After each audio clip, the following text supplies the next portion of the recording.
Good day mga ka-painters. Nakita niyo naman po ngayon, di ba, yung nakaraan nating video, nakapagmasilya na tayo ng ating hagdanan. Ngayon mga ka-painters, magsisimula na po tayong mag-rubberize. Pero bago ang lahat, mag-apply po muna tayo ng ating epoxy primer na gray mga ka-painters. Yan. Nakita niyo naman po. Kumabit lang po tayo dyan ng ating baby roller sa pag-apply ng epoxy primer. Yan. Wala na pong cutting-cutting kasi i-retouch naman po natin itong wall, kaya hindi natin siyang kakatingan. Bali magkakating na lang po tayo pagdating ng ating final coat. Kasi ang unahin po natin i-finish ito mga ka-painters, itong wall, bago tayo magka-final ng ating rubberize mga ka-painters. Sa mga hindi po nakasubscribe ng aking YouTube channel, please subscribe Gary Construct TV para updated kayo sa mga bagong video ko na ilalabas about painting works and basic knowledge, construction technique.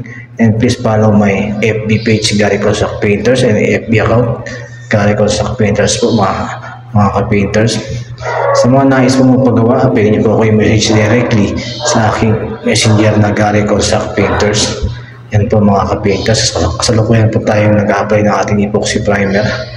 Kumamit na po tayo ng ating baby roller para hindi ganun kakalat ang ating pag-apply ng ating epoxy primer, para makontrol natin yung talsik ng ating epoxy primer mga ka-painters, para hindi naman ganun talaga kakalat na pwedeng dumikit sa ating mga walling. Yan mga ka-painters, tapos na po tayo mag-epoxy primer yan. 2 coats po yung ginawa natin ng epoxy primer para mas matibay talaga mga ka-painters. Yan, nakita niyo po, hanggang taas na po yan. Bali 3rd floor po yung ginagawa natin mga ka-painters na hagdanan hanggang 3rd floor. Okay na po yan, at patuloy lang po natin siguro mga 8 hours. Ito mga ka-painters, okay na yung ating epoxy primer. Mag-rubberize na po tayo. Ito ang gagamitin natin mga ka-painters na rubberize. Itong A+ Floor Master mga ka-painters na color-related na rubberize paint. Pero bago natin mga ka-painters, haluin po natin yan at ilagyan ko po siya ng ating reducer mula sa A+ mga ka-painters. Pero sa akin mga ka-painters, kahit hindi mo siya lagyan sa unang bukas ng ating A+ na Floor Master, kasi mas maganda talaga puro ilalagay mo na pintura sa ating rubberize paint mga ka-painters.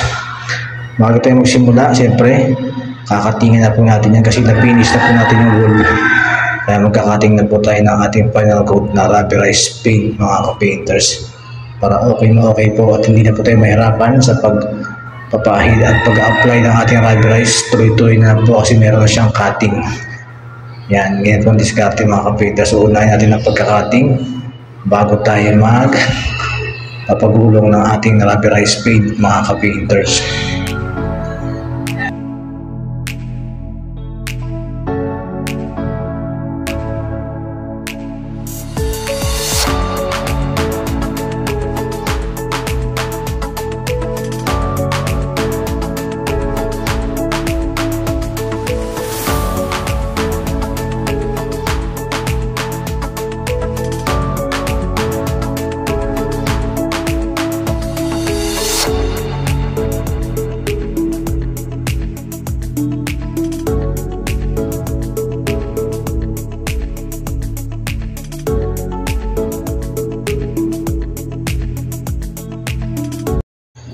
Ito po mga ka-painters, tapos na po tayo mag-cutting at ngayon po mag-apply na po tayo ng ating rubberize paint ng A+ mga ka-painters, pamagitan po ulit ng ating makapangyarihang baby roller mga ka-painters.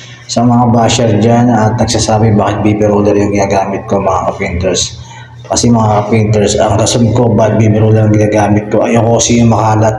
Alam niyo naman kapag ang ginagamit natin yung malaking roller, talagang tumatalsik po yan mga ka-painters. At saka mga ka-painters, kaya baby roller, napakaliit lang po ng aming ginagawa. Hindi na po kailangan dito yung malaking roller.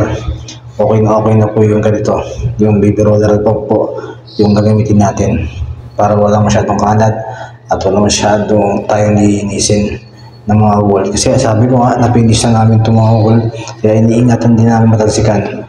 Kanya-kanya po diskarte yan mga ka-painters, kaya ito ang ginagamit ko sa mga basher dyan na mga galing. Shout out sa inyo at maraming salamat sa inyo mga ka-painters. at sa mga sumusuporta at mga solid subscriber at followers ko. Maraming salamat mga painters. God bless sa inyo lahat.